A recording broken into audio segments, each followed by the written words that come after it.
Bonjour à tous et bienvenue sur le Rendez-vous Tech, l'émission qui explore et qui vous résume de manière compréhensible toute l'actualité tech, internet et gadgets. Bonjour à tous et bienvenue sur le Rendez-vous Tech, l'émission qui vous résume toute l'actu tech, internet, gadget. On m'a fait remarquer que je répétais ce qui était déjà dit en intro juste avant le générique. Et c'est vrai, il faudrait que je le répète pas à chaque fois. Mais bon, que voulez-vous, c'est l'habitude, on a du mal à s'en défaire. Même si le comité de production de l'émission, qui est un vrai truc, me le fait remarquer, il faut que je m'habitue à changer. S'habituer au changement, voilà un beau thème pour cette émission qu'on va évoquer peut-être à un moment. Je suis Patrick Béja et pour décortiquer tous les sujets dont on va vous parler, on va parler un petit peu de la Ligue du LOL, du LOL, qui est impossible à éviter, mais avec un angle un petit peu différent. On va parler aussi de Spotify qui se lance à fond dans le podcast, peut-être enfin la maturité pour le podcast, pour le meilleur et peut-être pour le pire. On va aussi parler de Amazon Live, de Facebook qui va vous donner plus d'infos sur ce que vous voyez dans les pubs ou pourquoi vous voyez des pubs. On a une journaliste américaine qui a essayé de vivre sans les GAFAM. Et bah, ça a été compliqué. On va en parler dans l'émission, mais avant ça, j'aimerais accueillir les deux fantastiques co-animateurs qui vont m'aider à décortiquer tout ça. Est-ce que j'ai dit mon nom ? Patrick Béja, bonjour, enchanté. Et donc, je suis avec Cédric Ingrand, qui se joint à nous comme tous les mois. Comment ça va, Cédric ? Ah, Cédric a disparu. Ou alors, il s'est muté. Je m'étais muté. On va la reprendre. Non, ne fais pas le retour. Oui, salut Patrick. Ravi d'être ici. D'autant que tu l'as dit, on a beaucoup de sujets intéressants et des vrais sujets de fond là pour de coups à couvrir. On va la refaire. Non, mais c'est bon. Tu es un professionnel. On fait straight to hard drive. Je voulais savoir qui était ce comité de production. Qu'est-ce que c'est que ça ? Alors le comité de production fait partie c'était même pas répété, le comité de production, c'est un des niveaux de récompense pour le refresh du Patreon, et c'est les gens qui sont, on va dire, le cercle le plus proche des auditeurs et des contributeurs à l'émission, qui du coup sont utilisés par dans l'émission pour poser des questions sur certaines choses que je fais, ce qui est bien, ce qui est pas bien, où amener l'émission. Je vais en parler un petit peu plus, un petit peu plus tard dans l'émission, parce que le Patreon a un gros refresh et il y a des choses comme par exemple l'activation d'un flux RSS pour un podcast privé que vous pouvez utiliser dans votre podcast, dans vos lecteurs de podcasts classiques, pour avoir les contenus audio que je fais en exclusivité pour le Patreon et d'autres choses. Il y a plein de choses, mais donc c'est un gros refresh qui sera mis en place dans les heures après la publication de cette émission, et il y a plein de choses super sympas dont je vous parlerai dans un instant. Mais oui, le comité de production en fait partie. Donc, ça, c'était pour Cédric Ingrand de ce côté, et de l'autre, j'ai l'immense plaisir de recevoir également Fred Cavazza, avec qui en fait, à qui j'avais proposé de participer à l'émission. Je crois que c'était en 2014. Donc, rendez-vous compte de la durée du travail qu'il a fallu pour le faire venir dans l'émission. Fred est un marketing technologist, selon son terme préféré, conférencier, analyste, etc. Merci beaucoup, Fred, d'être là avec nous. Est-ce que tu veux te présenter peut-être un petit peu pour les auditeurs qui ne te connaîtraient pas ? Eh bien, bonjour à tous. Je suis content de pouvoir participer à ce podcast. C'est un exercice que j'ai pas forcément l'habitude de faire. On va te mettre à l'aise, t'inquiète pas. Petite précision, la demande initiale de podcast n'était pas en 2014, mais en 2011. Je suis allé vérifier dans mes emails, donc effectivement, ça remonte. Oui, c'est vrai, oui. Ouf, depuis 2011. C'est vrai qu'à l'époque, je faisais les podcasts le soir, et toi, bon, comment dire, travailleur conscient de ce qu'il faut et ce qu'il ne faut pas faire, tu m'avais dit, écoute, désolé, le soir, j'évite vraiment de travailler, donc ça va pas être possible. Mais maintenant, comme c'est mon travail aussi, dans la journée, magnifique. Et est-ce vraiment du travail ? Ah, c'est que du plaisir. Est-ce que le travail peut être du plaisir ? Ça aussi, c'est une bonne question. Bon, on y répondra dans un épisode à venir. Mais donc, Fred, oui, est-ce que tu peux dire quelques mots sur ce que tu fais pour nos auditeurs ? Oui, tout à fait. Donc, je travaille dans le monde du numérique depuis plus de 20 ans. Donc ça commence à dater, mais c'est toujours d'actualité puisque le numérique évolue, on va dire, assez régulièrement. Et c'est quelque chose que je me propose d'analyser dans un blog qui s'appelle fredcavazza.net, que je rédige depuis plus de 15 ans maintenant. Donc essayer de comprendre où va le numérique, qu'est-ce qui est à notre disposition, quel impact ça a sur les entreprises, les marques. Je suis diplômé en marketing, donc j'ai un point de vue très marketeux autour de tout ça. Mais voilà, j'essaie de décrypter, j'essaie de démystifier, j'essaie d'aider en fait mes lecteurs à se projeter dans l'avenir de ce que le numérique peut nous apporter ou de ce qu'il ne peut pas nous apporter. Oui, et de ce qu'il peut provoquer peut-être comme choses non souhaitables également, parfois, parfois. Et ben justement, c'est parfait comme transition puisque ce dont je voulais parler et j'avais prévu d'en parler avant que le scandale de la Ligue du LOL n'arrive sur la scène française. Donc je vais expliquer en 2 mots pour ceux qui l'auraient pas suivi. Je pense qu'il y en a pas beaucoup, mais ce qu'est la Ligue du LOL, mais avant ça, la raison pour laquelle je voulais parler de ces sujets, c'était une étude de Microsoft qui a commencé à faire des études sur, on va dire, la qualité de l'Internet et la qualité des relations qu'on peut avoir sur Internet et de la toxicité qui peut exister sur le net. Et ils ont constaté une progression positive dans cette étude qui, je vais pas rentrer dans les détails parce que pour le coup, c'est moins important qu'on aurait pu le penser à l'origine, mais ça pourrait être anecdotique, mais c'est un signe positif dans une impression générale qui est souvent pas très positive, justement. Donc, en général, ce qu'ils ont constaté, c'est que beaucoup de nombreux pays dont on pense qu'ils sont souvent envahis par des agressions et de la toxicité sur Internet, voient une progression vers, justement, moins d'exposition, moins de risque d'exposition à cette toxicité, qui peut être due à différents facteurs. Donc, c'est une progression par rapport à l'année dernière, notant que l'année d'avant, on était un petit peu plus bas encore. Donc, ça peut, comme je le disais, rester anecdotique. Mais la question que ça m'a donné envie de poser, c'est, ça fait maintenant, on va dire, une dizaine d'années, un petit peu plus que les réseaux sociaux existent. Ça fait plus longtemps encore que les forums et d'autres moyens de communication sur Internet existent. Et ce qu'on constate depuis le début, c'est que à partir d'un certain moment, toutes ces formes de communication semblent mener à soit de la toxicité, de l'agressivité, soit même, je pense que ça peut être le cas de Twitter, une sorte d'ambiance, on va pas dire malsaine, mais enfin d'ambiance déprimante presque. C'est-à-dire que quand on lit Twitter régulièrement, on a l'impression que rien ne va dans le monde, qu'il y a des urgences insolubles partout, que tout le monde est négatif, néfaste.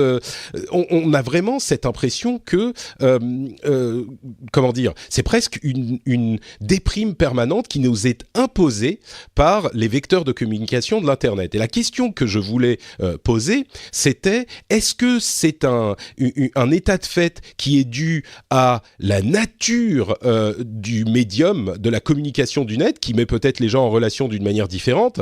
Ça me fait penser à l'image, vous savez, la fable avec le scorpion qui monte sur la tortue et qui lui promet de ne pas le piquer, mais le scorpion, c'est sa nature, donc même quand il est arrivé à l'autre bout de la rivière qu'il voulait traverser, il pique la tortue ou le crapaud, je sais plus, quand même, parce que pourquoi ? C'est sa nature, c'est comme ça. Alors, est-ce que la toxicité ou l'agressivité ou la déprime qu'elle nous provoque, c'est dans la nature d'Internet, ou est-ce que c'est un médium, un mode de fonctionnement même pour la société qui est tellement différent, tellement révolutionnaire par rapport à ce qu'on avait avant. Ça vraiment, c'est un facteur de transformation de la société qui est, je pense, parmi les plus grands qu'on ait rencontré, qu'on ait vécu en tant que civilisation et même en tant que race animale. Et donc, est-ce qu'il faut le temps de l'apprivoiser, de s'y adapter ? Et est-ce qu'à un moment, on pourra arriver dans un environnement qui sera moins agressif, moins déprimant, moins toxique ? Donc, dans ce contexte, est survenue l'histoire de la Ligue du LOL. Je vais détailler ça en un instant, on va en discuter un moment, mais rapidement, pour arriver à ce sujet un petit peu plus vaste. Donc la Ligue du LOL, c'était un groupe Facebook qui était peuplé de, on va dire, visiblement de journalistes plus ou moins influents de la scène parisienne et française, surtout parisienne. Je crois qu'on peut les décrire comme les gens qu'on aime détester dans les milieux branchouilles influents du milieu surtout journalistique. Et donc, ce groupe était à l'origine visiblement conçu pour partager des sujets, des blagues, des sujets marrants, des trucs de ce type-là, comme n'importe quel groupe Facebook. Et du fait de sa population, des membres qui la composaient, il semblerait que ça a été propice à une utilisation perverse pour coordonner plus ou moins selon les témoignages, c'est plus ou moins volontaire cette coordination, mais de fait, elle est réelle, pour coordonner plus ou moins des attaques envers d'autres membres de la sphère journalistique et même de la sphère médiatique et Internet de l'époque. On parle de, je crois, 2008-2009, et ça a continué pendant plusieurs années. Et ça a créé des agressions assez graves, des agressions, on va dire, intellectuelles, mentales, comme on en connaît beaucoup sur Twitter. C'est du bullying, vraiment, et je dis pas ça pour minimiser la chose. On parle pas d'agression physique, mais c'est quand même des agressions assez grave, de la même manière qu'on peut avoir du bullying, de l'agressivité, du harcèlement qui peut se devenir vraiment préoccupant. Et donc, les cibles préférées de ces gens-là étaient visiblement, comme souvent dans ce type d'affaires, on retrouve des femmes et des féministes, des personnes de couleur, des personnes homosexuelles, et ça va même plus loin. On a notre ami Corben qui avait été victime de ce type de harcèlement également. C'est resté un petit peu caché parce que bien sûr il y avait une sorte d'anonymat, semi-anonymat et une sorte de loi de l'omerta qui faisait que personne n'en parlait. C'est resté caché pendant longtemps, jusqu'à maintenant, donc ça fait entre 5 et 10 ans on va dire, où pour différentes raisons, en particulier un article du formidable Check News de Libération qui a détaillé tout ça, et donc c'est parti de cet article, et donc les langues se sont déliées, les témoignages sont arrivés, et on a constaté l'ampleur de cette... on parle vraiment d'une je sais pas, j'ai pas envie de dire d'une mafia, ça serait un petit peu exagéré, mais en tout cas d'un cercle néfaste de différentes personnes dont certaines se retrouvent aujourd'hui mises à pied de leur poste. Il y a vraiment une mise en lumière de ces choses-là. Donc rapidement, je vais vous demander votre avis sur la chose. Je crois que tout a été dit et qu'on sera un petit peu tous d'accord. Mais tout de même, et puis juste avant... est-ce que vous avez à un moment fait partie de ce groupe Facebook ou parce que moi j'en avais même pas entendu parler. Du coup, je suis assez déçu en fait. J'aurais pu y être. Enfin déçu ou pas. Finalement, c'est peut-être pas une mauvaise chose. Rétrospectivement, finalement, je suis moins déçu que voilà. Mais c'est amusant parce que c'est un groupe qui avait été créé par de fait des gens qui étaient très tôt sur les réseaux sociaux et qui l'utilisaient pour se partager des liens rigolos. Et puis apparemment, ça a glissé un peu vers du trolling. Et là, il y a eu ce qui ressemble à une espèce d'effet de meute. Ou probablement pas pour tous d'ailleurs, c'est parti totalement en freestyle et il y en a qui sont devenus des espèces de tortionnaires. Enfin, c'est voilà.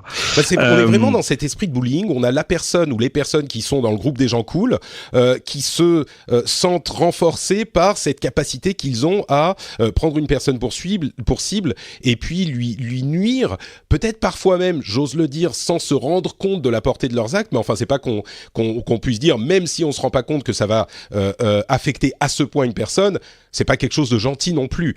On a eu beaucoup de mots d'excuses un petit peu à moitié. Certains semblaient relativement sincères, même si c'était un petit peu de circonstance. Il y en avait d'autres qui disaient oui, je suis désolé. Si des gens l'ont mal pris, on a l'impression que les gens étaient complètement, ces gens-là étaient déconnectés de la réalité de ce que leurs actions provoquaient, quoi.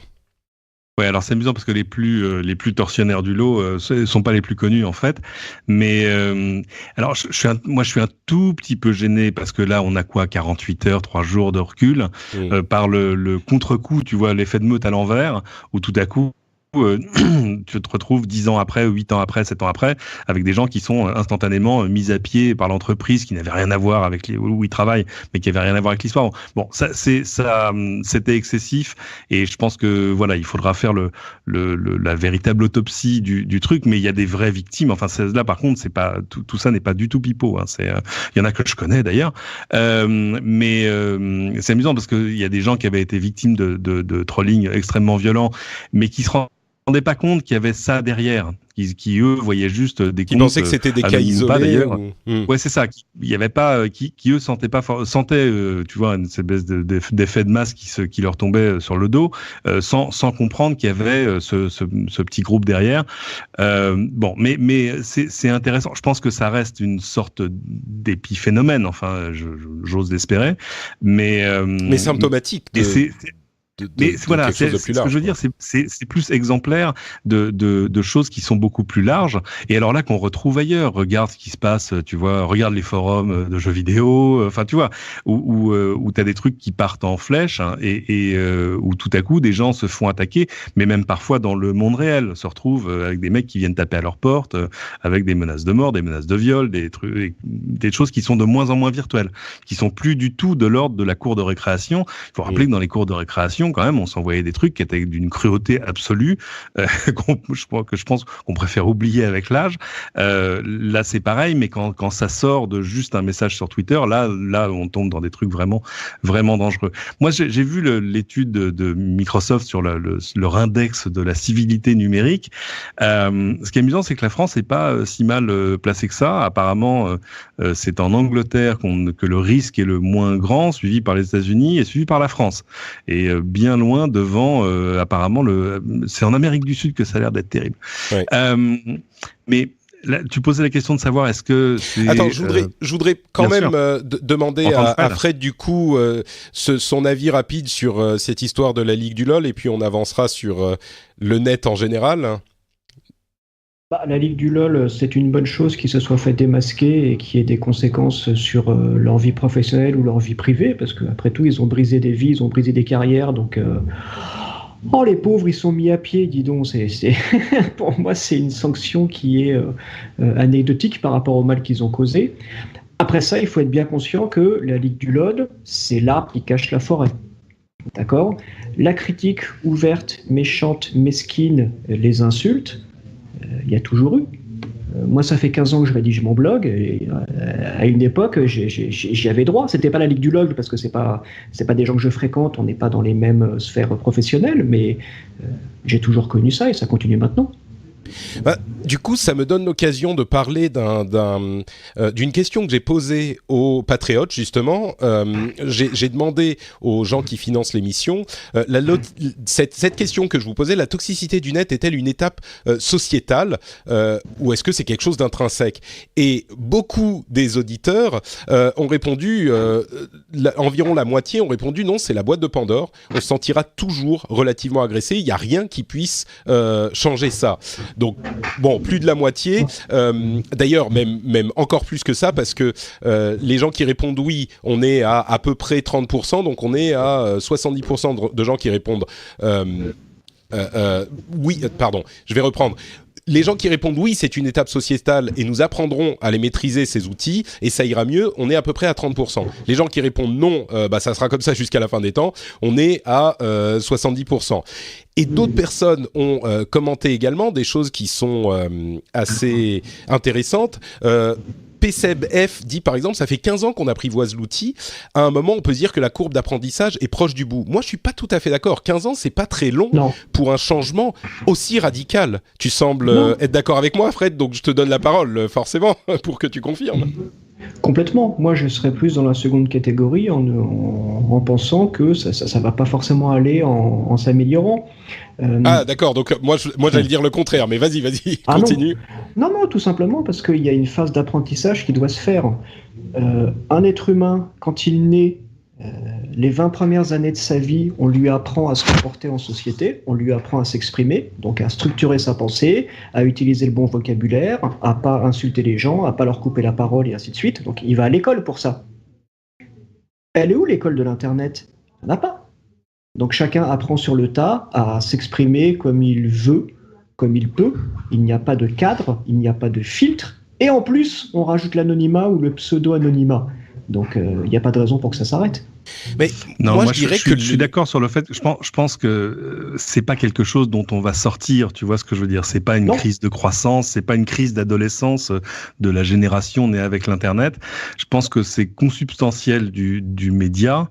Moi c'est amusant parce que l'avant internet que j'ai connu un petit peu quand même, je me souviens par exemple de quand je travaillais dans des magazines de voir le courrier qui arrivait à la rédaction. Je disais toujours aux gens qui s'offusquaient devant des courriers un peu inflammatoires, pas d'accord, enfin, etc. Je leur dis, faut jamais oublier que le sous-ensemble de la population qui écrit au journal est déjà un sous-ensemble assez particulier. Là, dans la maison qui m'emploie, pendant très longtemps, à TF1, il y avait un accueil téléspectateur téléphonique où les gens appelaient pour donner des commentaires sur les programmes. Lire les verbatims de ces trucs-là était un truc merveilleux. Mais là encore, il fallait se souvenir que les gens qui décrochaient leur téléphone pour appeler la télé, pour dire qu'ils étaient pas d'accord avec le scénario de la série de la veille, c'était quand même t'étais déjà dans un sous-ensemble particulier. Donc tu auras toujours un pourcentage de la population qui pourra avoir des comportements toxiques, j'ai envie de dire. Je pense pas que c'est quelque chose qui va j'adorerais, ce serait merveilleux que ça change, mais ma confiance dans la bonté de la nature humaine à cette limite-là. Après, est-ce qu'il y a des choses qu'il faut faire ou qu'on doit faire ou qu'on peut faire pour le limiter à coup de technologie ou de loi? Il y a déjà plein de choses que la loi fait très bien. Non, mais moi je crois qu'il y a quand même un aspect apprendre à utiliser l'outil. C'est vrai que ce type de comportement a toujours existé. Beaucoup des gens qui ont répondu au sondage, je crois, ont compris la question comme est-ce que les gens vont arrêter de devenir toxiques tout à coup? Et ça, effectivement, peut-être que j'ai mal posé la question, mais effectivement, j'y crois pas. Mais par contre, je me demande s'il n'y a pas une phase d'apprentissage, parce que pour une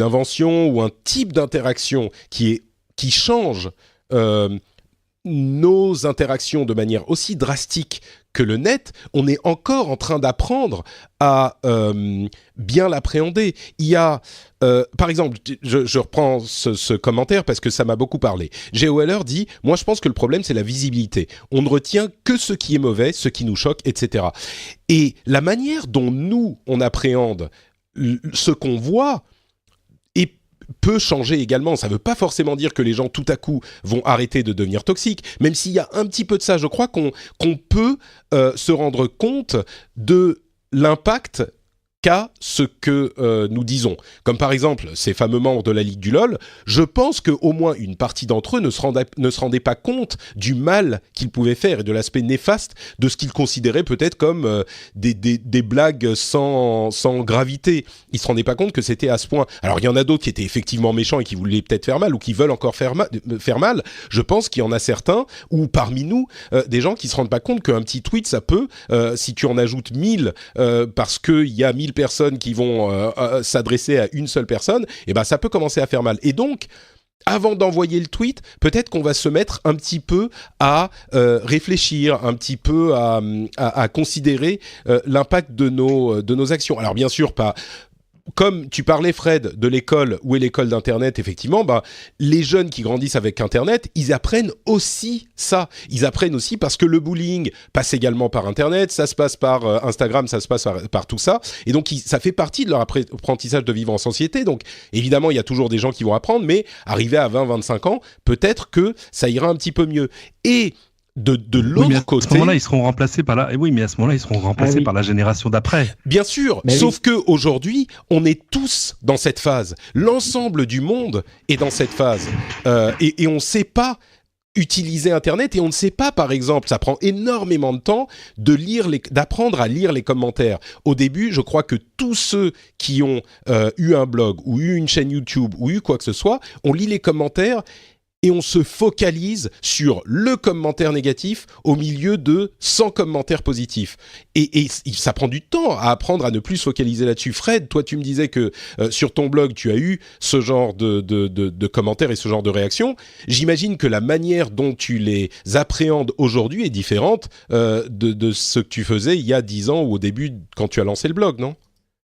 Ah bah déjà mécaniquement il y a 10 voire 100 fois moins de commentaires aujourd'hui parce que l'audience est éparpillée sur Twitter, Instagram, YouTube, tout ce que tu veux, donc il y a beaucoup moins de commentaires. Mais après effectivement on apprend à s'éloigner de la critique, on apprend à apprécier chaque commentaire positif et surtout à faire le tri en se disant ceux qui commentent ne sont qu'une petite partie de l'audience et voilà, c'est pas la peine de s'enflammer, pas la peine de se vexer si quelqu'un a un avis un peu tranché.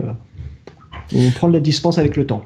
Je crois qu'il y a un petit peu de ça. Alors, évidemment, c'est possible quand on est un utilisateur de Twitter qui a un public normal, on va dire, entre guillemets.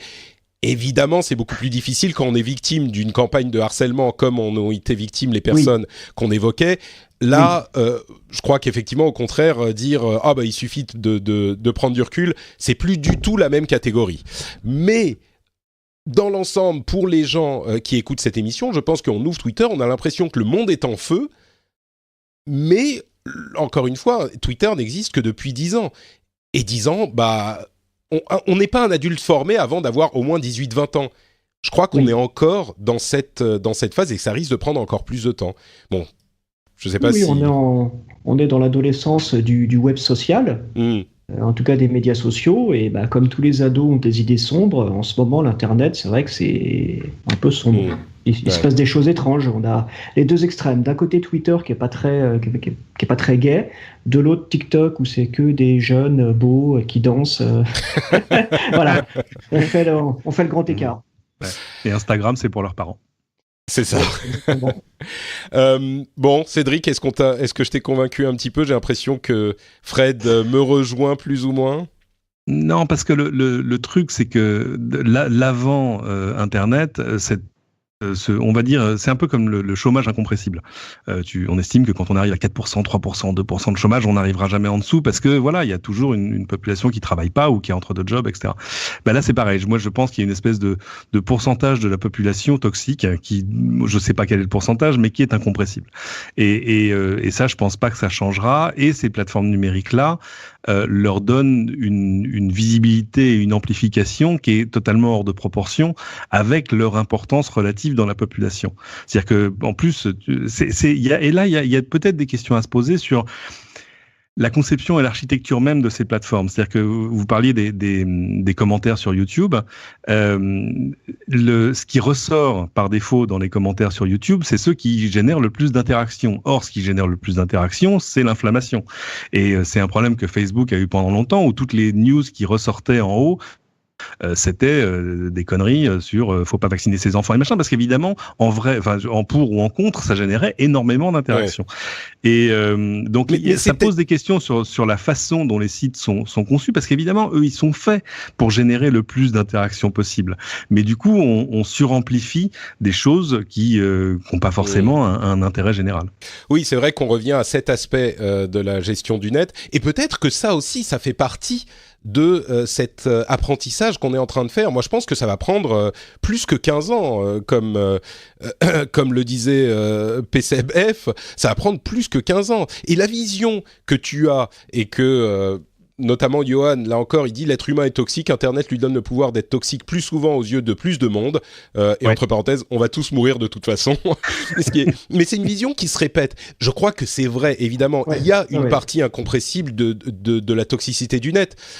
Fred, vas-y, n'hésite pas à m'interrompre, sinon je m'arrête jamais. Il faut pas être trop poli. Non, effectivement, je suis d'accord. On se rejoint sur le fait que sur Internet, il n'y a pas de filtre. Et tous ceux qui se connectent aujourd'hui, à savoir quasiment tout le monde en France, ne sont pas forcément préparés à cette absence de filtre. Mais ça ne veut pas dire que cette incompressible partie de gens toxiques va rester sera aussi grande que la partie aujourd'hui qui est toxique, parce que les gens arrivent, ils sont pas préparés, comme tu le dis, Fred, et donc, naturellement, on va lancer une petite blague ou un petit tweet méchant sans se rendre compte que ça va être pris en pleine gueule plus fort que si on était en face l'un de l'autre. Et à force de s'en prendre nous-mêmes et de voir des histoires sur ces sujets, on va comprendre et on va peut-être, pas tout le monde, mais certains d'entre nous se dire... bon, ok, je vais pas envoyer ce tweet méchant, ou je vais mettre arranger un petit peu les mots pour que ça soit pas mal pris, et ça va pas marcher à tous les coups, mais je crois que ça peut adoucir un petit peu l'effet, quoi.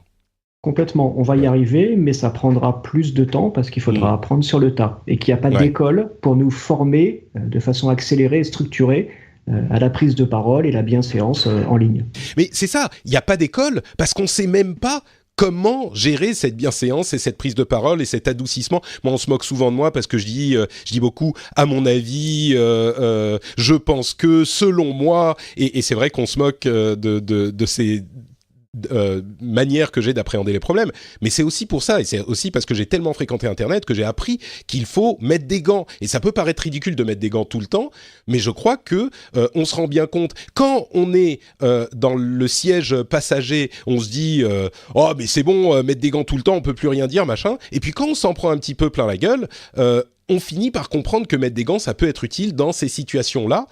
Et au fur et à mesure que toute la société comprend ça, on va deviser des manières d'apprendre aux gens, d'apprendre aux enfants, d'apprendre à tout le monde et d'apprendre nous-mêmes à gérer ces choses-là de la bonne manière. Je crois que ça va réduire la toxicité. Bon. Ça va la réduire, et en plus, on commence à avoir des outils, notamment les emojis, pour pouvoir donner un peu plus de tonalité. Si on veut être ironique, si on veut être blagueur, on rajoute un emoji à la fin du commentaire ou du tweet. Donc ça, c'est une bonne chose. Et après, on a le traitement algorithmique qui peut arriver pour arriver à filtrer les insultes ou les choses comme ça. Même si les algorithmes ne sauront pas traiter le second degré et les sarcasmes. Encore on ne sait pas. À un moment, peut-être. Mais c'est vrai que ça aussi, ça peut faire partie de l'apprentissage sociétal. Quand je parle de sociétal, je ne parle pas juste de la personne, de l'individu, de ce qu'il va faire. Peut-être que la société, les entreprises, les algorithmes, etc. vont aussi apprendre à gérer ces problèmes et mieux les traiter. Mais bon, bref, je pense qu'on a fait un petit peu le tour. On n'a toujours pas de réponse, mais j'espère que vous aurez un petit peu de positivité, que vous en retirez tout ça. On a toujours tendance à voir toutes les choses en noir. C'est pour ça aussi qu'on ne voit qu'on a plus d'impact quand on parle de choses négatives. Mais moi, je pense qu'il y a un petit peu d'espoir, un petit peu de lueur quand même. Bon, deuxième sujet que je voulais traiter, c'est cette annonce de Spotify de leur achat de Gimlet Media, qui est une société de podcast, de production de podcasts, qui a été fondée par des anciens This American Life, NPR. Voilà, merci. Et This American Life, ouais. Voilà. Donc, qui ont... NPR, il faut expliquer, c'est la radio publique américaine. Voilà, qui a un ton très particulier, mais ils font des émissions un petit peu narratives entre journalisme et narration. C'est un petit peu l'école serial, on va dire. Donc, ils ont racheté cette société de production de podcasts qui produit, je crois, une dizaine, vingtaine d'émissions pour $230 millions. Dis-nous, tu as eu des dollars dans les yeux pour quelques minutes en disant Écoute, moi j'ai toujours dit que pour acheter mes podcasts, combien ? Un petit million, c'est peut-être pas beaucoup. C'est peut-être pas assez. C'est simple, moi tu peux faire la règle de 3. Ils font 60 millions de téléchargements par mois. 60 millions de téléchargements par mois, j'y suis pas tout à fait encore. Ok, je ferai mon petit calcul et je dirai. Et Anchor, donc qui est un outil, une app et un site de production de podcasts qui aide les producteurs à faciliter la conception de podcasts. C'est hyper intéressant parce que Spotify s'est redéfini comme une société qui gère de l'audio. Évidemment, il y a une motivation derrière ça qui est que leurs frais dans la musique augmentent avec leur audience, c'est-à-dire que plus ils font écouter de musique, plus ils doivent payer d'argent puisque c'est un pourcentage aux ayants droit, et donc peut-être qu'en produisant des émissions eux-mêmes, ils pourront éviter ça et mettre de la pub dedans ou encourager les gens à s'abonner. Et donc réduire les frais relatifs qu'ils ont par rapport à leurs revenus. Et peut-être également qu'avec Anchor, ils vont aider à ajouter des émissions à leur catalogue. Alors, ils ont déjà des podcasts. Vous pouvez écouter le Rendez-vous Tech, le Rendez-vous Jeu sur Spotify et d'autres, évidemment. Ça reste une section un petit peu mal définie de l'outil. Mais moi, la question que ça m'amène, c'est est-ce que Spotify va réussir ce pari que personne n'a réussi jusqu'ici pour tout un tas de raisons, de devenir un petit peu le point central des podcasts, parce qu'eux, ils ont l'air de s'y mettre pour de bon. Ils ont genre 500 millions de prévus pour ce type d'acquisition et ce type de production. Cédric, toi, tu es un amateur de longue date de podcasts. Qu'est-ce que tu as vu toutes les étapes passer avec tous ceux qui ont essayé et tous ceux qui se sont plantés? Est-ce que tu crois que Spotify peut réussir? Est-ce que ça serait souhaitable même qu'ils réussissent? C'est intéressant parce qu'en plus je suis aussi un abonné de Spotify là pour le coup du premier jour. Alors d'abord il faut qu'ils arrivent à définir ce qu'ils ont envie de faire. De fait, on comprend leur intérêt à diversifier leurs sources de contenu, d'autant que tu l'as dit, le podcast leur coûte pas plus cher qu'ils fassent 10 millions de vues, enfin 10 millions d'écoutes ou juste 50 000. Mais évidemment la crainte c'est que tout à coup il y ait toute une série de podcasts de vraiment belle qualité qui tombent dans une espèce de bac à sable fermé, parce que pour écouter Spotify, il faut être abonné.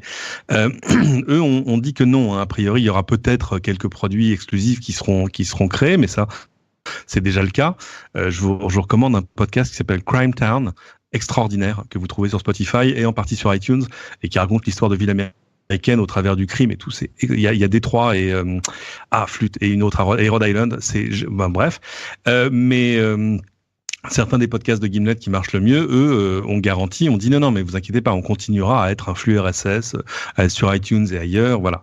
Ça, c'est pour les existants. J'imagine que quand ils vont en produire de nouveaux pour Spotify, ils risquent d'avoir... Enfin, moi, je pense qu'ils seront exclusifs. Mais... exclusif ou pas, mais c'est-à-dire que par exemple, de fait, t'es pas forcé de faire de l'exclusivité. Par contre, tu peux dire que les nouveaux épisodes apparaîtront sur Spotify une semaine avant d'être mis sur le flux RSS. Ça se fait. Tu le fais bien sur Patreon. Pas avec un décalage d'une semaine. Donc c'est intéressant parce que ça c'est quelque chose qui enfin je peux pas dire que ça relance l'intérêt dans le podcast, parce que le podcast c'est quand même un truc qui cartonne, même si il manque une vue globale du média. C'est-à-dire que ça reste un truc très personnel où chacun va chercher des trucs dans son coin. Les mesures d'audience sont pas balbutiantes, mais c'est pas médiamétrie. Et puis la monétisation est un peu aléatoire. Alors la crainte quand même, c'est que il faut se souvenir de la monétisation à la Spotify, qui est quand même de rajouter des spots, un peu comme YouTube rajoute des spots au milieu des clips. Ça, en termes de revenus, c'est pas terrible. On sait bien que les podcasts qui se monétisent le mieux le font avec du sponsoring à l'intérieur du podcast. Donc voilà, ça il faut voir comment tout ça va évoluer. De la pub lue par l'animateur qui va dire. Exactement. Est-ce que vous connaissez Squarespace? C'est super. Voilà. Depuis que j'ai essayé le matelas machin, mais ils sont voilà. Le matelas Casper, oui, je pourrais vous en citer. Par exemple, voilà. Mais du coup. Vas-y. Non, je voulais passer la parole à Fred, parce que le marketing, c'est un petit peu son dada. C'est hyper dur à monétiser le podcast. Est-ce que tu crois que Spotify peut y arriver et peut du coup peut-être même créer un écosystème un petit peu plus sain pour les créateurs de podcasts, si tant est que la monétisation par la pub soit saine? Enfin, en même temps, il y a l'abonnement aussi, donc je sais pas, c'est tellement compliqué, on a tellement peu de métriques sur le podcast. Est-ce que c'est possible? Bien sûr, le podcast est un contenu comme un autre. On a aujourd'hui les exemples du contenu textuel, donc les blogs. On a l'exemple du contenu vidéo avec YouTube. Le rachat de ces deux sociétés annoncé la même semaine est un très bon signal. Je pense que Spotify a la capacité à entraîner dans son sillage les deux mastodontes que sont Google et Apple, pour pouvoir leur dire, on se met autour de la table et on décide de formats publicitaires communs. Éventuellement, on fait en sorte que nos régies publicitaires puissent dialoguer entre elles et qu'on puisse créer des plateformes publicitaires avec les mêmes normes. Faire le travail de l'IAB, en fait, tout simplement. L'IAB, il faut expliquer, c'est l'organisation qui rassemble tous les gens qui distribuent de la publicité sur Internet. Bon, l'idée là suppose quand même d'arriver à se mettre autour d'une table avec Apple et à signer un accord. Enfin, bon. Surtout qu'évidemment, malgré tout, quand on dit Spotify est numéro 2 du podcast dans le monde, ils sont numéro 2 extrêmement loin derrière iTunes, même si iTunes c'est uniquement un index. iTunes n'héberge pas de podcast, etc. Donc, mais ça reste la plateforme dominante, ne serait-ce que parce que Google a fait son appli podcast finalement assez assez récemment. C'est vrai que il faut expliquer aussi que le podcast est très éclaté. Ceux qui écoutent depuis un moment le savent, mais c'est vraiment une technologie qui est hyper ouverte. Je fais parfois cette comparaison. C'est comme le mail. N'importe qui peut faire son client mail, n'importe qui peut créer un serveur mail. Là, c'est un petit peu pareil. N'importe qui peut créer en fait son application de lecture de podcast. N'importe qui peut publier un podcast où il veut, où elle veut, etc. Donc, il n'y a pas... Et cette centralisation est un avantage et un défaut.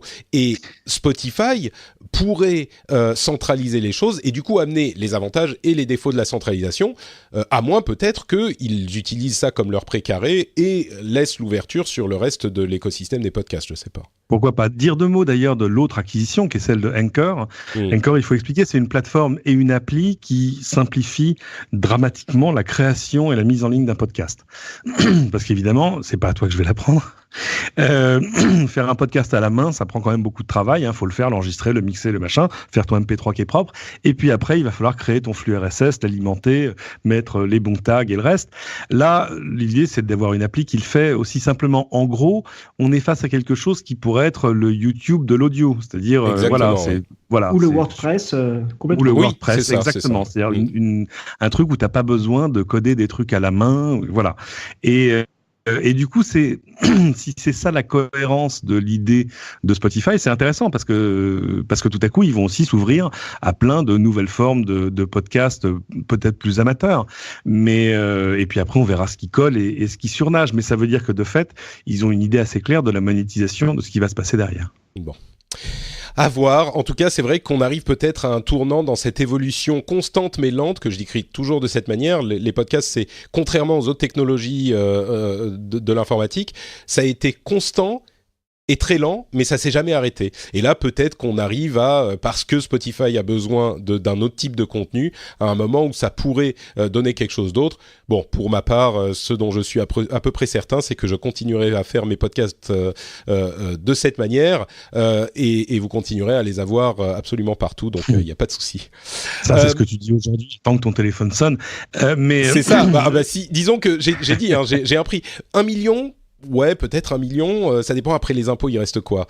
Alors Macron laisse beaucoup d'argent aux riches, c'est ça, sur 1 million, donc je dois pas payer beaucoup, ok, pas de problème, 1 million ça va. Tu détiens depuis très longtemps, donc je pense que tes plus-values seront pas très imposées. Une dernière chose quand même, tout ce qu'on peut souhaiter, c'est que Spotify arrive à faire pour le podcast qu'il est arrivé à faire pour la musique. Moi, ce qui a changé dans ma vie grâce à Spotify, c'est que je découvre de nouvelles choses que je ne connaissais pas, mais qui vont très bien dans mes goûts. Tu sais, Spotify te fait, par exemple, ta nouvelle playlist hebdomadaire avec des choses que tu vas découvrir, mais qui sont dans les goûts de ce que t'écoutais déjà.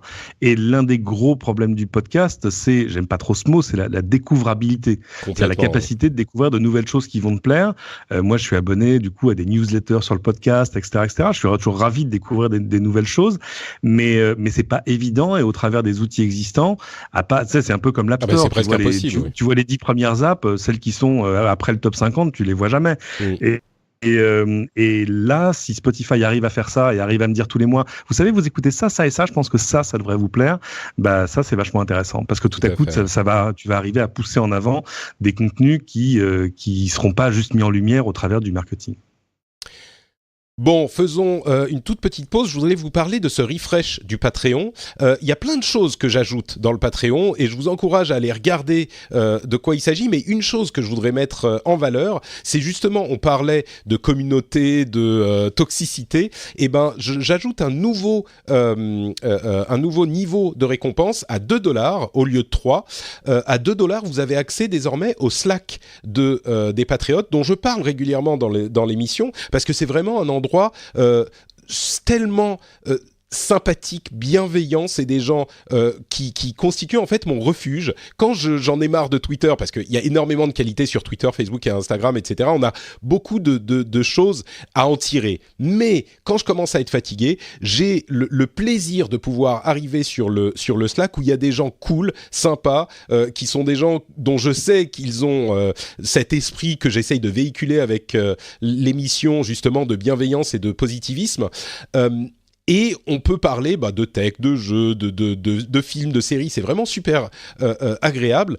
Et donc je me disais, il faut que j'étende un petit peu cet accès. Et donc à $2 aujourd'hui, $2 par épisode, vous pouvez avoir accès à ce Slack. Et on a même, je crée des chaînes qui sont prévues pour les gens qui n'ont pas énormément de temps. Vous avez peut-être pas le temps de suivre toutes les conversations, mais il y a des choses comme une chaîne où on ne peut mettre qu'un seul message par jour chacun. Alors il faut s'auto-discipliner, mais je suis très curieux de voir ce que ça va donner. C'est presque une expérience sociale, mais du coup, si vous passez une fois par jour, vous pouvez voir ce qui se passe là-bas. Des chaînes avec des liens, par exemple, ça peut vous faire une sorte de mini Reddit organisé. Il y a des trucs très sympas. Je vous encourage à regarder ça. Je vous encourage à aller voir les autres récompenses qui sont toutes orientées vers la communauté. Vraiment l'interaction dans la communauté, le fait d'être avec des gens dont on sait qu'ils vont pas nous agresser et être toxiques. Donc c'est vraiment l'idée que on a fait le Patreon il y a 5 ans. Ça fait déjà 5 ans que j'ai lancé le Patreon, et c'était quelque chose de bizarre, de presque impossible sur Internet, le fait que les gens payent pour un contenu qu'ils appréciaient. Aujourd'hui, je me dis qu'il y a quelque chose à faire avec la communauté. Donc c'est ce que je suis en train d'essayer. J'espère que ça vous intéressera. Voyez ce niveau de récompense à $2. Alors évidemment, c'est toujours des bonus, des petits bonus que vous allez avoir pour la satisfaction de soutenir l'émission. Donc choisissez un niveau de récompense qui correspond au fait que vous puissiez soutenir, je sais pas, 3-4 épisodes quand même, si vous pouvez, si vous en avez les moyens. Mais si vous êtes intéressé par l'idée de soutenir l'émission, allez regarder ça, et en particulier le niveau du Slack. Je crois que ça pourrait vous intéresser, et on y passe vraiment des moments privilégiés, je dirais. C'est un truc que j'ai découvert, moi, c'est les bienfaits de cette communauté. En fait, je pense que tu as trouvé la solution à la toxicité sur Internet, c'est qu'il faut payer pour rentrer. Écoute, il y a peut-être un peu de ça. Non, mais c'est vrai, tout à coup, tu crées un filtre. Il est pas très cher, le filtre, mais bon, alors évidemment, attention, le retour de bâton de ça, c'est les gens qui disent j'ai payé, je fais ce que je veux. Non, mais moi, les gens savent bien. C'est notamment le filtre qui est utilisé dans les applications de rencontres, de dating. C'est vrai. Ouais. Je dirais juste parfois le fait c'est symbolique, mais ça fait fuir les touristes. C'est pas faux. Je pense qu'il y a aussi un autre filtre qui est le type de personnes qui vont écouter ce type d'émission et qui vont adhérer à ma personnalité. Je crois qu'il y a vraiment un petit peu de ça. Tu sais, je pense aux YouTubers qui sont toujours énervés. J'en parle souvent dans l'émission et dans d'autres émissions. Il y a des gens qui sont énervés et qui vivent sur la controverse. C'est génial de regarder les vignettes des vidéos YouTube de YouTubeurs, parce qu'à chaque fois, c'est un visage avec une espèce d'émotion extrêmement prononcée, tu vois, genre j'ai découvert le nouveau Huawei, tu vois, bon, ok, d'accord. Tout à fait. Et il y a une catégorie de YouTubeurs qui sont les gens énervés, et ils sont énervés tout le temps, ils cherchent les scandales, ils cherchent la merde, ils cherchent les trucs. Alors évidemment, ça fait plein de vues tout de suite, ça, parce que justement, on réagit aux trucs qui sont faciles, quoi. Mais quand on est un petit peu plus mesuré, on se moque encore de moi, je suis tout le temps en train de dire il faut être mesuré, il faut prendre du recul, il faut machin. Ça, c'est plus long, c'est plus lent, c'est peut-être plus adapté au podcast. Mais au final, les gens qui constituent cette communauté, les gens qui cherchent de l'énerver, ils restent pas longtemps. Les gens qui restent, les gens qui constituent la communauté, c'est des gens qui sont peut-être un petit peu plus mesurés, justement, un petit peu plus cool. Et ça se confirme vraiment dans l'expérience que j'ai eue dans Slack. Et bon, bref, c'est vraiment ça, tout est lié dans toute cette histoire. C'est pas juste pour faire la promo du truc, mais bon, si vous voulez aller voir un petit peu les nouvelles récompenses, vous pouvez le faire aussi. Patreon.com/rdvtech. Parlons un petit peu de la zigounette de Jeff Bezos. Tiens, par exemple, vous savez quoi, j'étais même pas sûr que je voulais en parler parce que je suis pas sûr que ça soit un sujet tech. Il a publié sur Medium un article dénonçant le chantage que lui fait subir une grosse publication américaine en disant si vous voulez publier les photos de moi que vous avez, allez-y, je céderai pas à votre chantage, je ne dirai pas ce que vous vouliez que je dise, c'est-à-dire que vous êtes complètement impartiaux et votre soutien à Donald Trump est impartial, etc. Est-ce que c'est un sujet tech ou pas ? C'est un sujet tech parce que c'est Jeff Bezos. C'est ça, mais du coup... Et puis c'est un sujet très média, là, pour le coup. C'est-à-dire qu'il faut expliquer le truc. AMI, donc l'éditeur du National Enquirer, qui est quand même le tabloïd le plus fameux des États-Unis, qui font ça, et de la presse People, le patron d'AMI, on le sait, est dans la poche de Donald Trump. C'est lui qui, par exemple, est allé acheter les témoignages de jeunes femmes qui expliquaient avoir eu des affaires, on dit pas des affaires en français, enfin des aventures d'un soir avec Trump. En gros, il allait acheter leurs témoignages en exclusivité, puis après, il le publiait pas, ce qui était une façon de le mettre à la poubelle. Et là, apparemment, ils ont essayé de faire chanter Bezos, parce qu'évidemment, on sait, Bezos est en train de divorcer, il a une histoire avec une animatrice télé, et apparemment, ils se sont échangés des SMS et des photos enflammées, et en gros, ils lui disent, voilà, nous, on a les photos. On ne sait pas comment ils les ont récupérés d'ailleurs, mais bon, bah oui, il y a des questions là-dessus évidemment. Donc, on les publiera pas, à condition que le Washington Post, qui appartient à Jeff Bezos, arrête ses enquêtes qui nous impliquent dans les histoires de Trump et la Russie. Je vous la fais très rapide. Et le truc, c'est que, bah voilà, ils connaissent pas Raoul, quoi. Jeff Bezos, il a dit, mec, je suis le mec le plus riche du monde, donc je vais t'écraser comme un cafard. Et surtout, il a refusé le chantage, et il a refusé le chantage extrêmement publiquement, en publiant les emails. Et les emails sont incroyables. C'est-à-dire que quand tu as le patron du juridique d'un éditeur qui t'écrit noir sur blanc qu'il faut pas que ton journal publie, enfin, des trucs de fou. Pourquoi? Enfin, ils sont complètement crétins. Écrire un truc pareil. Mais ils ont tellement l'habitude que les gens cèdent, je pense, à leur puissance, qu'ils se sont dit, ils ont pas fait attention justement au fait que Bezos, comme tu le dis, c'est l'homme le plus riche du monde. Et puis c'est pas un politique, c'est-à-dire que du coup beaucoup de gens se posent des questions sur certains politiques américains, surtout de côté républicain, qui n'osent pas dire du mal de Donald Trump, en tout cas publiquement. Et tout à coup les gens se disent mais qu'est-ce que le National Enquirer a sur leur compte pour qu'ils ferment leur gueule de manière absolument chronique. Et donc voilà, donc Bezos a tout publié, il a dit vous publiez les photos si vous voulez, mais moi je céderai pas au chantage. Il a tout mis en public. Il y a une commission d'enquête sénatoriale, il y a une procédure au département de la justice, parce qu'évidemment, tout ça est insupportable. Donc, c'est peut-être la fin du National Enquirer.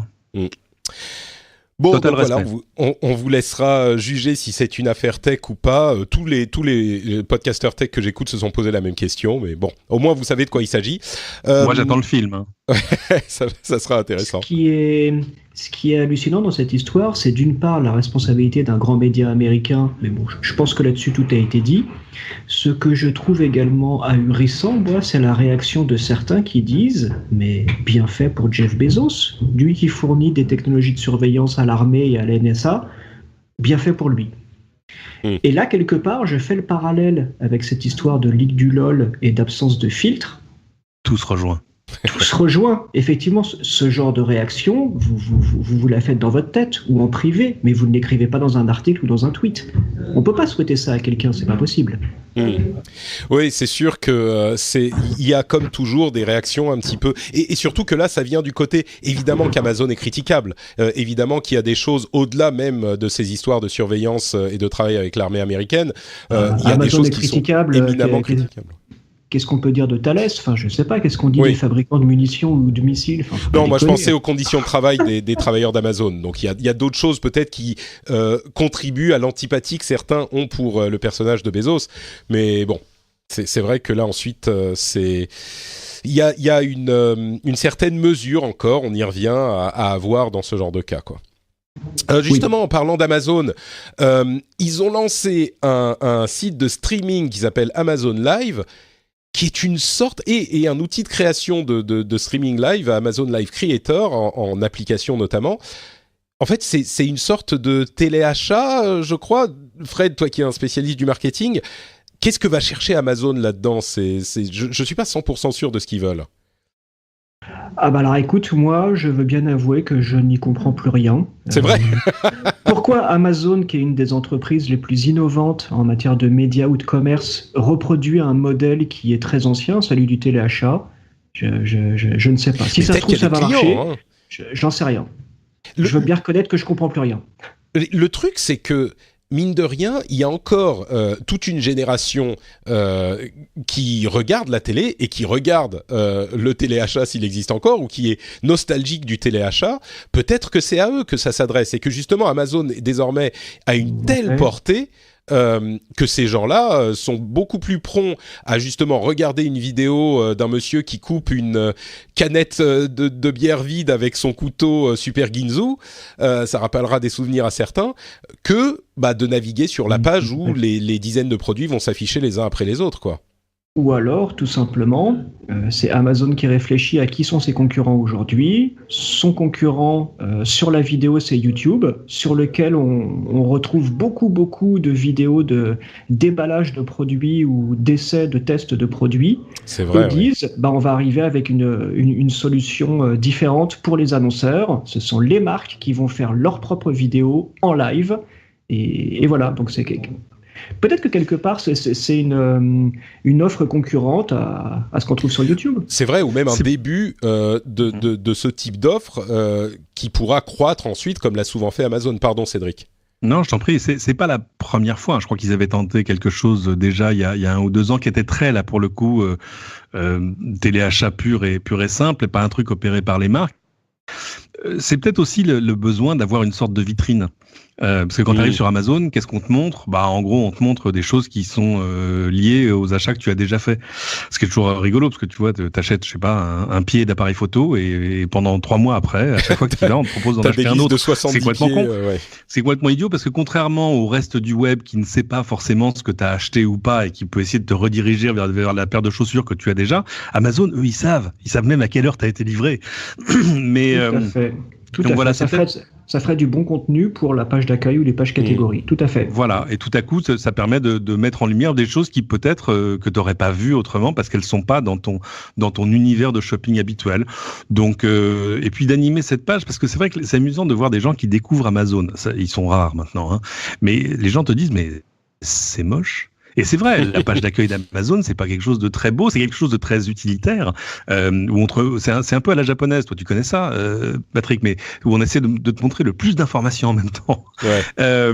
Mais c'est pas quelque chose que t'as plaisir à aller compulser. Enfin si, quand tu cherches quelque chose, bien sûr. Donc tout à coup, c'est pas un truc que tu vas aller voir pour regarder quelque chose. C'est que vraiment tu vas aller chercher un truc spécifique. Et puis ça renforce l'idée selon laquelle à n'importe quel moment de la journée, il se passe quelque chose sur la homepage.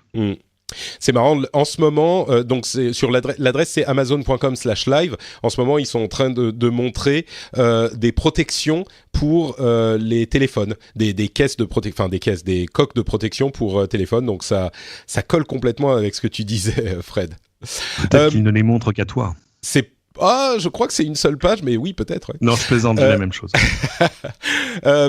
Facebook va changer un des types d'informations qu'ils vont donner aux gens qui voient des pubs. J'ai trouvé ça hyper intéressant. C'est un moyen de donner plus d'informations sur les raisons pour lesquelles on voit telle ou telle pub. Et en fait, ça nous donne des informations sur notre profil, finalement. Peut-être qu'on peut détailler la chose, mais je donne la parole à Fred encore, qui est le spécialiste du sujet. Pourquoi, comment, quoi ? Dis-nous tout. C'est une très très bonne chose que Facebook décide de faire ça, parce que ça va apporter de la transparence dans les pratiques publicitaires, dans lesquelles il y a eu une dérive évidente, avec un trafic de données sur les utilisateurs qui a été fait de façon complètement éhontée. Donc le fait d'exposer quelles informations et qui les a collectées, ça va participer à un assainissement naturel. Donc moi, je le vois d'un très très bon œil. Je vais expliquer exactement de quoi il s'agit, c'est-à-dire que quand vous allez voir une pub sur Facebook, je ne sais pas si c'est le cas sur toutes déjà ou si ça va arriver bientôt, vous pouvez cliquer sur la petite icône d'information et vous voyez des détails sur le type de ciblage. Donc, ça va dire telle société cherche à toucher des gens entre tel et tel âge qui vivent dans telle région du pays et c'est pour ça que vous avez été ciblé. Donc, vous comprenez que vous faites partie de cette cible pour telle et telle raison. Je pense et surtout, qui a collecté cette information ? Et c'est ça le plus important. Ouais, donc c'est soit Facebook, soit ses partenaires, et vous avez toutes les informations là-dessus, effectivement. Ah bah là, en l'occurrence, ils veulent pointer du doigt les partenaires. Ouais, c'est évident. C'est pas nous. Mais du coup, je me demande si c'est pas aussi quelque part un moyen de se dédouaner, parce qu'à force de donner toutes les informations, d'ailleurs Google le fait peut-être un petit peu mieux que Facebook encore, parce que si vous allez sur Google, sur le dashboard Google, vous serez peut-être surpris de voir à quel point Google a énormément d'informations et quel type d'informations, mais c'est déjà hyper public. Sur Facebook, c'est beaucoup plus compliqué à voir. Là, quand on a autant de détails, c'est un petit peu, vous savez quoi, vous savez ce qu'on sait sur vous, vous savez pourquoi vous voyez les pubs. Après, c'est à vous de faire votre choix, vous êtes grand. Et donc, se dire, c'est pas une boîte mystérieuse dont on ne sait rien, vous connaissez déjà tout, donc soit vous utilisez, soit vous n'utilisez pas, mais si vous utilisez, vous n'avez plus rien à dire. Donc je me demande s'il n'y a pas un petit peu de ça aussi. Non, tu crois pas ? Je l'anticipe plutôt comme exposer les pratiques des autres. D'accord. Là, à mon avis, le but de Facebook, c'est de dire, mais je ne suis pas le grand Satan, ce sont des pratiques qui sont normalisées et institutionnalisées, la preuve, regardez. Donc moi, je ne fais pas pire que les autres. C'est intéressant comme vision, effectivement, ouais. Il y a une journaliste de Gizmodo qui s'appelle Kashmir Hill qui a essayé de vivre une semaine sans les GAFA. Et quand je dis sans les GAFA, les GAFAM plutôt. Quand je dis sans les GAFAM, c'est vraiment en n'utilisant aucun service d'aucune de ces 5 sociétés. C'est très intéressant de voir à quel point ça a été difficile, parce qu'il y a plein de choses dont on se doute déjà, qu'on sait déjà, mais il y a aussi des choses auxquelles on ne pense pas forcément, comme par exemple Amazon, encore eux, à quel point ils sont omniprésents avec leur Amazon Web Services, qui fournit l'infrastructure du web. C'est-à-dire qu'elle a été loin. C'est pas juste qu'elle a dit je veux pas utiliser Facebook ou je veux pas utiliser Google. Elle a dit je veux pas utiliser de services comme Dropbox qui utilisent un service dont Amazon est propriétaire. Donc en l'occurrence AWS. Comment envoyer un fichier à quelqu'un si on ne peut pas utiliser, aucun des services de ces 5 sociétés? Alors franchement, je vous laisse essayer. C'est tout simplement quasiment impossible. Donc c'est un petit peu extrême d'aller jusqu'à ne pas utiliser les services qui sont propriété de ces sociétés et pas juste le front-facing, en fait, ceux dont on connaît. Mais Fred, tu m'as dit que tu avais été touché par cette, Alors histoire. Là, Enfin, on a une réflexion intéressante sur pas forcément sur la dépendance qu'on nourrit par rapport aux GAFAM, mais sur le fait qu'ils nous simplifient la vie au quotidien, et ça, on l'a oublié. On est aujourd'hui dans une séquence où ils nous sont présentés comme les grands ennemis. Ils sont là pour revendre nos données personnelles, ils sont là pour nous saucissonner, pour extraire le moindre dollar ou euro de notre poche, mais non, ils nous ont... Ce qui n'est pas forcément incompatible. Simplifier. Non, c'est pas incompatible, on peut faire les deux. Des services tout bêtes comme les Amazon Web Services ou même les Microsoft Cloud, le Gmail de Google, le Android, même tout ce que propose Apple ou tout ce que propose Facebook, WhatsApp et ainsi de suite. Enfin, ça nous simplifie la vie au quotidien. Si on nous retire tous ces services, on est sacrément emmerdé quand même. Ça, faut pas l'oublier, et ils sont très peu à le dire. Elle l'a prouvé effectivement, mais je pense pas qu'elle avait une vision aussi positive que toi. J'aurais un petit truc à ajouter. Cédric, toi, est-ce que tu as un commentaire sur la chose ou... Non, c'est intéressant parce que j'ai vu le papier. Ce qui est rigolo, c'est qu'évidemment, tu peux te dire à la base, bon, ok, alors pendant X temps, je vais pas aller sur Amazon, je vais pas allumer mon iPhone, et puis je vais pas aller sur les services de Google. Mais en fait, ce qu'elle a fait faire, c'est qu'apparemment, elle a un ami informaticien qui lui a installé un bloqueur, mais qui a bloqué tous les domaines, les IP, etc. Et du coup, elle s'est aperçue que, par exemple, elle voulait aller chercher un fichier sur Dropbox. Ah bah non, pas possible, parce qu'il y avait une partie de Dropbox qui utilisait le Google Cloud, je crois, pour valider l'identité. C'est AWS, ouais, je disais. Voilà, c'est AWS. Et tout à coup, si tu t'interdis même les services, alors je veux dire, si tu t'interdis tous les services qu'utilise AWS, c'est-à-dire Amazon Web Services, tout à coup, l'Internet va se rétrécir devant. C'est Google Cloud un peu pareil. Et alors c'est intéressant parce que de fait, ça donne une espèce d'instantané de l'étendue de la puissance de ces services-là. Mais bon, au quotidien, moi, je saurais pas faire. C'est juste pas possible. Je peux imaginer, ok, d'accord, je mets l'iPhone dans un tiroir pendant un mois, mais je mets quoi? Je sors quoi à la place? C'est ça pas d'Android non plus. C'est difficile. C'est sûr. Et c'est là que je voulais, moi, en venir. C'est que finalement, effectivement, tous ces services y sont rendus. Je pense qu'on a, comme tu le disais, Fred, un petit peu tendance à les oublier parfois dans notre invective contre ces sociétés, c'est vrai. Mais, alors, il y a quelques-unes d'entre elles qu'on peut ne pas utiliser. Apple, bon, effectivement, range l'iPhone, à moins qu'on ait un Mac et qu'on puisse pas utiliser un PC. Bon, Apple, c'est possible. Facebook, on arrête d'utiliser Facebook, on arrête d'utiliser Instagram, on arrête d'utiliser WhatsApp. Ok, c'est compliqué, mais c'est possible. Google, tout de suite, ça devient plus dur parce qu'il y a le Google Cloud et il y a encore plus de services qui nous rendent encore plus de services, je dirais. Microsoft, ils sont aussi dans l'infrastructure et Amazon, AWS est tellement énorme que pour le coup... Et du coup, le problème pour moi, c'est que tellement de pouvoir, finalement, là on parle des GAFAM, mais en réalité c'est les AGM, c'est Amazon, Google ou les GAM. Voilà, c'est Google, Amazon et Microsoft qui concentrent en 3 sociétés tellement de pouvoir que ça peut devenir préoccupant avec cette question d'infrastructure et de services qu'utilisent toutes les autres sociétés. Donc, il y a une question qui n'est pas encore monopolistique, mais qui est inquiétante parce qu'elle est peut-être trop concentrée. C'est ça qui m'a sauté aux yeux, moi. Bon, continuons à avancer. Vous vous souvenez de l'article 13 et de l'article 11 de la nouvelle loi sur le droit d'auteur. Ils avaient été une cause de discorde entre les différents pays de l'Union européenne. Alors, ils ont retrouvé un accord. Aujourd'hui, en particulier l'article 13, qui nécessite je confonds toujours l'article 12 et l'article 13. Oui, c'est la question du fait de payer pour mettre des liens sur non, pardon, c'est l'upload filter, le fait de filtrer tout le contenu qui est déposé sur votre plateforme. Eh bien, ils ont trouvé un accord. Toutes les sociétés du monde, enfin, qui opèrent en Europe, devront avoir un filtre de téléchargement, un filtre d'upload pour détecter le contenu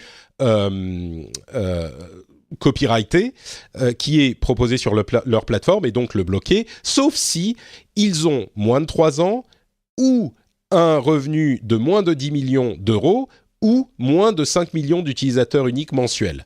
S'ils dépassent dans l'une de ces catégories, eh bien ils devront activer ce filtre et mettre en place ce filtre à contenu. Ce qui est quand même... bon, on a déjà parlé de l'article 13 et de l'article 11 d'ailleurs, mais ce qu'il faut en retenir, c'est que il y a le retour du vote, ils ont trouvé un accord et le vote est de retour dans les tuyaux, donc ça va continuer à suivre son cours dans les instances européennes.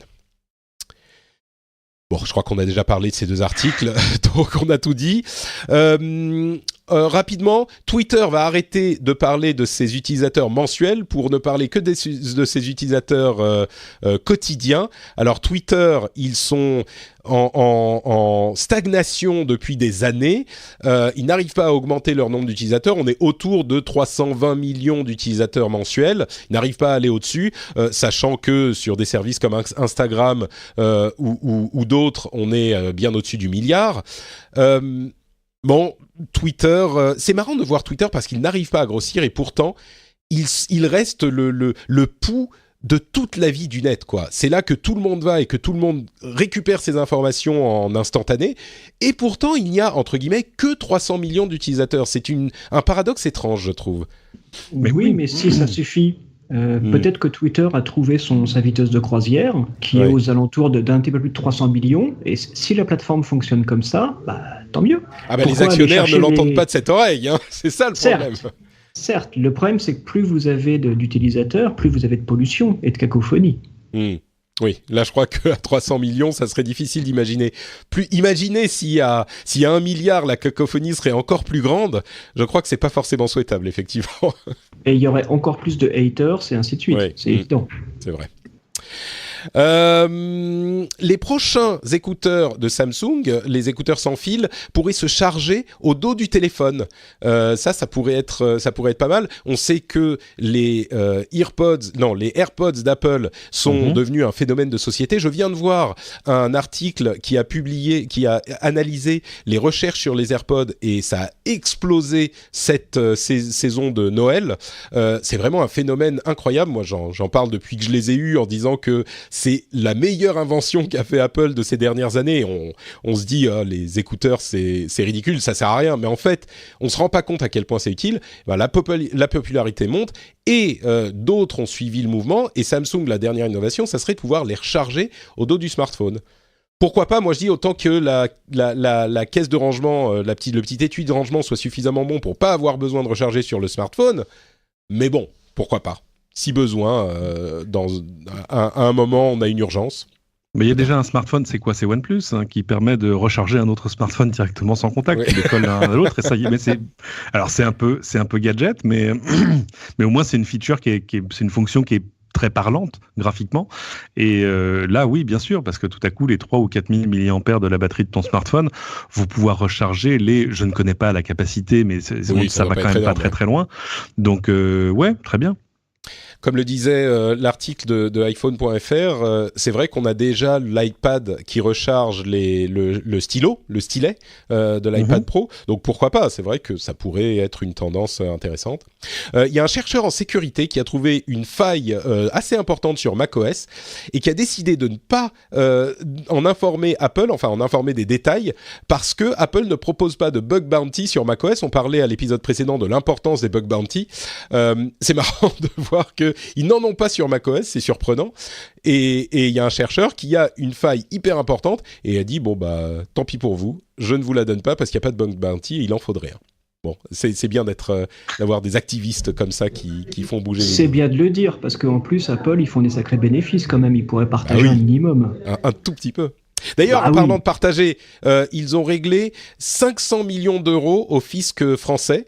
Donc, je ne sais pas si on a les détails de ce qu'ils devaient ou pourquoi ils devaient de l'argent, mais ça couvre 10 ans d'arriérés. J'imagine que le fisc a trouvé des raisons bien précises de taxer Apple de cette manière. Mais bon, on parle souvent du fait qu'ils ne payent pas leurs impôts. Quand on réussit à leur en arracher quelques millions, c'est peut-être bien de le mentionner aussi. Là, on est très clairement dans une transaction à l'amiable. À mon avis, ils devaient beaucoup plus que ça. C'est très probable. C'est compliqué, ils devaient, parce que et c'est le même problème pour Google et les autres. Les gens pensent que c'est une bataille entre le fisc de chaque pays européen, par exemple, et chacune de ces entreprises. En fait, non. En fait, on est dans de la géopolitique de l'impôt, c'est-à-dire que ces entreprises-là payent beaucoup d'impôts. Je dirais, Apple est le premier contribuable au monde, mais ils les payent aux États-Unis sur leurs résultats consolidés. Et alors évidemment, oui, il y a quand même des trucs qui passent à l'as. Enfin, bref, mais sur tout l'argent qui rentre aux États-Unis, parce que c'est finalement quand même là que ça se passe, ils payent beaucoup d'impôts. Et la bataille, c'est de savoir à quel moment est-ce que les États-Unis seront prêts à lâcher un peu de lest pour, en gros, laisser ces entreprises payer des impôts là où elles gagnent de l'argent, ou moins les déplacer. Parce qu'en fait, le débat, c'est de dire vous faites du chiffre d'affaires, mais au titre de la marque Apple, par exemple, la France envoie plein d'argent à l'étranger pour payer des droits sur la marque, les brevets, etc. etc. Donc, le plus simple, ce serait que la loi change quand même.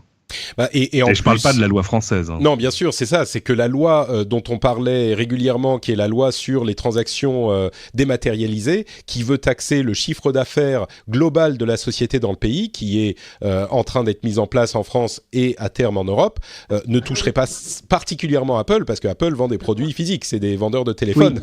Oui. Là, cette loi s'appliquerait surtout aux produits dématérialisés. Même si Apple se lance dans les services, c'est encore qu'une petite partie de leurs revenus. De toute façon, quand tu mets dans le même sac un Apple, un Amazon et un Facebook, tu sais que tu es en train de faire une cote mal taillée. Il y a pas, voilà. Ouais. Et la cote est si mal taillée que la fameuse loi qui va les taxer sur quoi, 3%, etc. de leur chiffre d'affaires, risque fort de toucher aussi des Français. J'avais en tête, il y avait qui, Dassault Systèmes, Ubisoft, etc. Qui eux vont carrément faire la tronche parce que les impôts ils les payaient déjà. Bon, peut-être qu'il y aura un moyen de défalquer cette somme des impôts que tu payes déjà. Pourquoi pas? Ah bah non. Ah ben non, parce que le problème c'est en droit français, tu peux pas faire. C'est l'un ou l'autre. C'est ça. Alors c'est pas l'un ou l'autre. Tu peux pas faire une loi ad hominem. Tu peux pas dire voilà, je fais une loi qui ne vise que Google. Non, mais tu dis si tu payes déjà tes impôts à une hauteur plus importante et que l'essentiel de tes revenus proviennent d'autres types Ah oui, tu veux dire que de toute façon ils doivent payer les impôts sur ça aussi. Oui, d'accord. Mais oui, bien sûr, parce que en gros, on a fait le portrait robot, c'est-à-dire l'entreprise qui fait je ne sais plus combien de chiffre d'affaires, dont une part extrêmement importante à l'étranger, etc., etc. Et le problème, c'est que dans ce portrait robot-là, tombent des gens qui n'ont rien à voir avec l'histoire. Bon, on en reparlera, je suis sûr, quand ça aura été mis en place.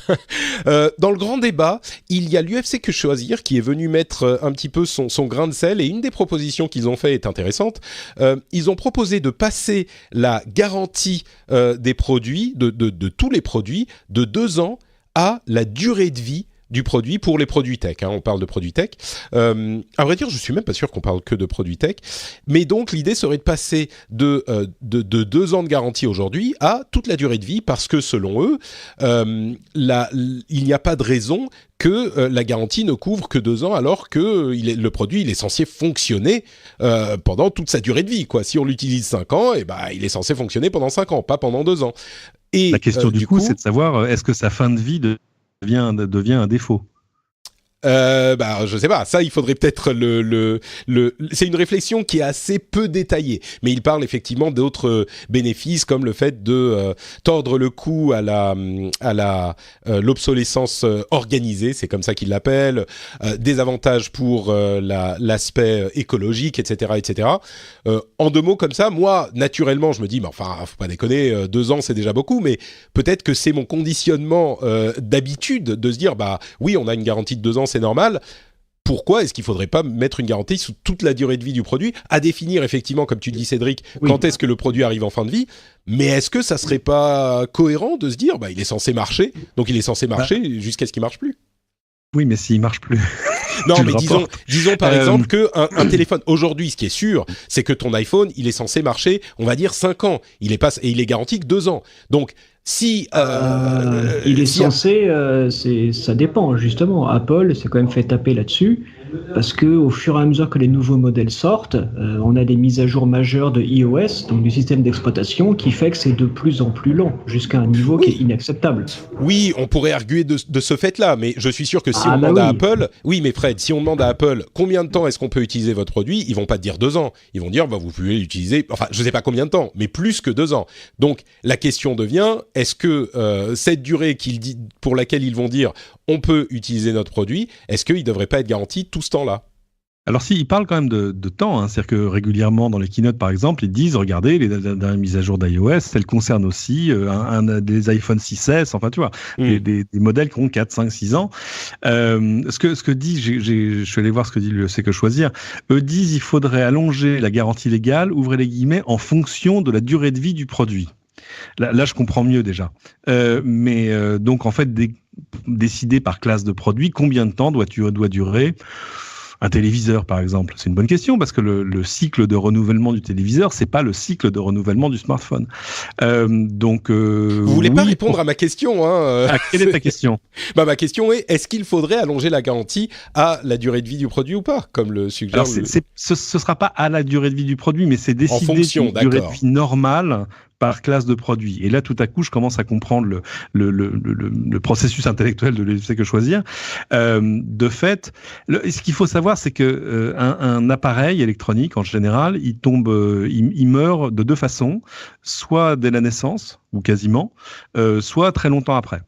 C'est rare les pannes absolument spontanées au bout d'1 an, par exemple. L'allonger, oui, pourquoi pas, mais il va falloir décider arbitrairement de combien de temps, tu l'as dit, doit durer un smartphone. C'est intéressant. Complètement. On arrivera à des logiques de durée d'utilisation conseillée. Ouais. Bon, j'ai pas réussi à avoir de réponse. Même si dans les faits, les gens changent de smartphone tous les 18 à 24 mois. C'est en train de se rallonger maintenant. Ça s'allonge beaucoup, oui. Ça s'allonge parce que les smartphones sont vachement bien, parce que la différence d'une année sur l'autre est moins marquante qu'il y a 6 ou 7 ans.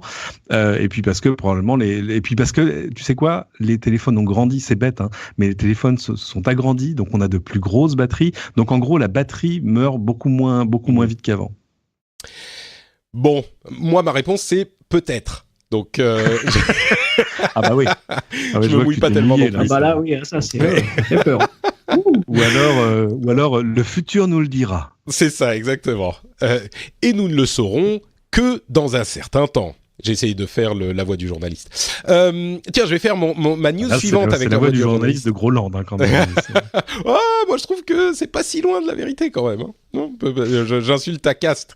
Non, désolé. C'est pas ma caste. J'en profite pour placer un truc parce que c'est presque un podcast et ça mérite d'être écouté par tout le monde.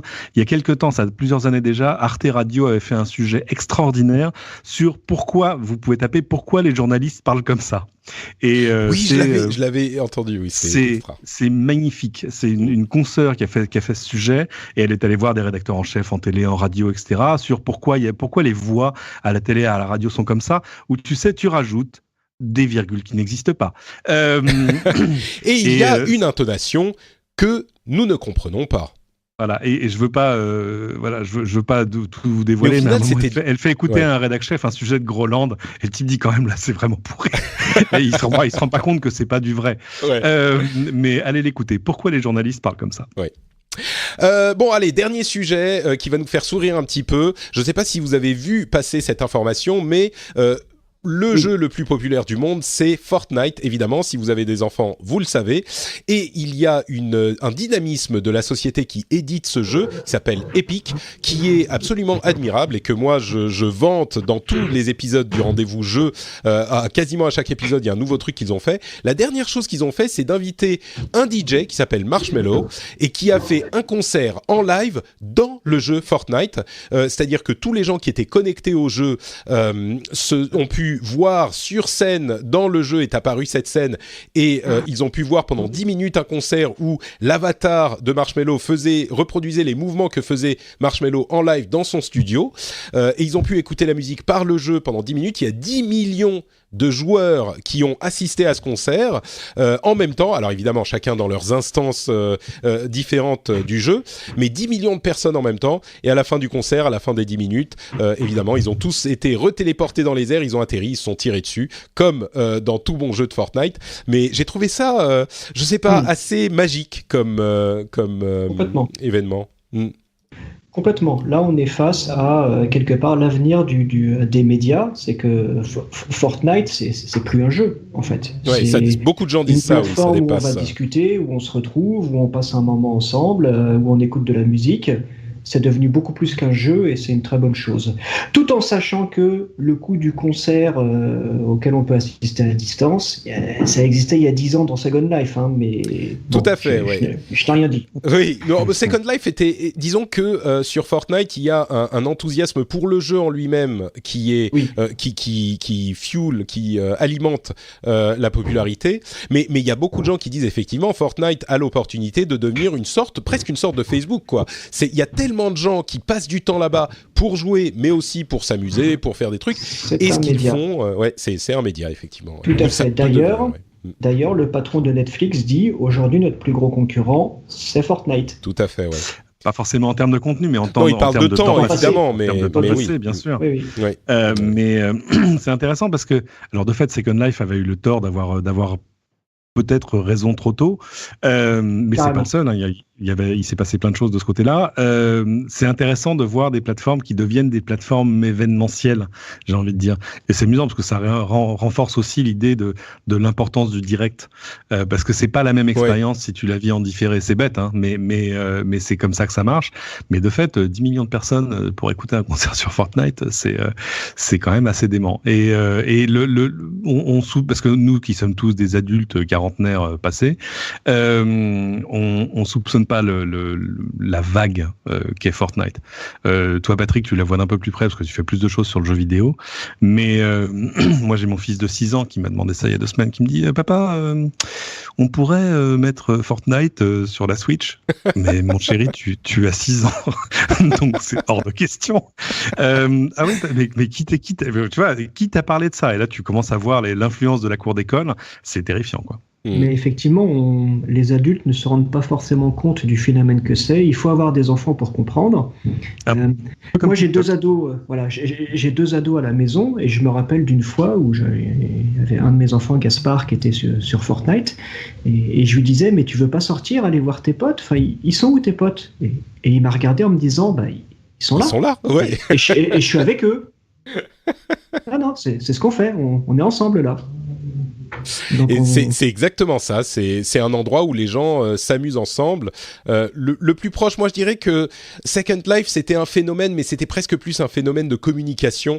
Il y avait énormément de choses qui se passaient, mais c'était moins jeu. Le plus proche, c'est soit peut-être Minecraft, mais c'était un peu plus solitaire, sinon World of Warcraft, mais on était à une autre époque, c'était pas du tout la même chose, il n'y avait pas autant d'instantanés dans ce type d'événements, et c'est sûr que Fortnite, on en parle de temps en temps parce qu'on parle des gros phénomènes de jeu, parce que le jeu et la technologie sont cousins, donc j'en parle de temps en temps aussi dans le Rendez-vous Tech. C'est sûr que dans le Rendez-vous Jeu, on en parle depuis maintenant plus d'1 an, et c'est une vague incroyable. D'ailleurs, à signaler que si vous aimez ce type de jeu, Apex Legends est en train de faire incroyablement fort. C'est un nouveau jeu qui est sorti du même type que Fortnite et il a en une semaine 25 millions de joueurs, ce qui est invraisemblable. Fortnite avait pris quelque chose comme, je veux pas dire de bêtises, mais quelque chose comme 2 mois, 3 mois pour atteindre ce chiffre. Et déjà à l'époque, pour Fortnite, c'était invraisemblable comme succès.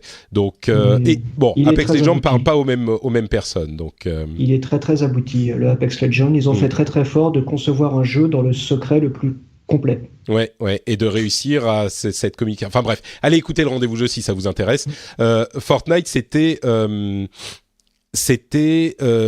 3 mois, c'est ça, pour atteindre 25 millions à peu près. Donc, Bref, écoutez, on arrive au bout de cet épisode qui a été un petit peu plus long que prévu, mais toujours dans le bonheur et dans la joie. Merci à tous les deux de m'avoir accompagné. Est-ce que vous pourriez me dire où on peut vous retrouver si les auditeurs veulent un petit peu plus de vous? Fred, puisque tu prenais la parole, où est-ce qu'on peut te retrouver sur Twitter, sur le web? Dis-nous tout. Sur mon blog, tout simplement, fredcavazza.net. Ça fait 15 ans que je le rédige. Allez dessus, vous trouverez toutes mes réflexions et mes dernières analyses. Super, merci beaucoup Fred. Cédric. Cédric sur Twitter, tous mes papiers sur lci.fr et puis les chroniques sur LCI si vous vous levez tôt le matin avec les croissants le samedi dans la matinale week-end. Magnifique. Pour ma part, c'est Note Patrick sur Twitter, Facebook et Instagram. Vous vous rendez compte, on parle toujours de Twitter, hein, ils sont partout. Et bien sûr, si vous appréciez l'émission, vous le savez, on a le Patreon qui vient d'être refondu, retravaillé avec cet accent sur la communauté, ou simplement, si vous voulez soutenir une émission qui vous plaît et qui vous intéresse, et que vous écoutez depuis longtemps, que vous préférez aux autres, même peut-être, c'est possible, et ben c'est sur patreon.com/rdvtech avec toutes ces nouvelles récompenses axées sur la communauté. Je pense que ça peut donner quelque chose d'intéressant. Je vous en dirai évidemment plus dans les émissions à venir. Merci à vous tous. Comme je le disais, les liens sont dans les notes de l'émission, les liens vers les comptes Twitter, ou en tout cas les noms des comptes Twitter. Et on se retrouve dans une semaine pour un nouvel épisode. Ciao à tous!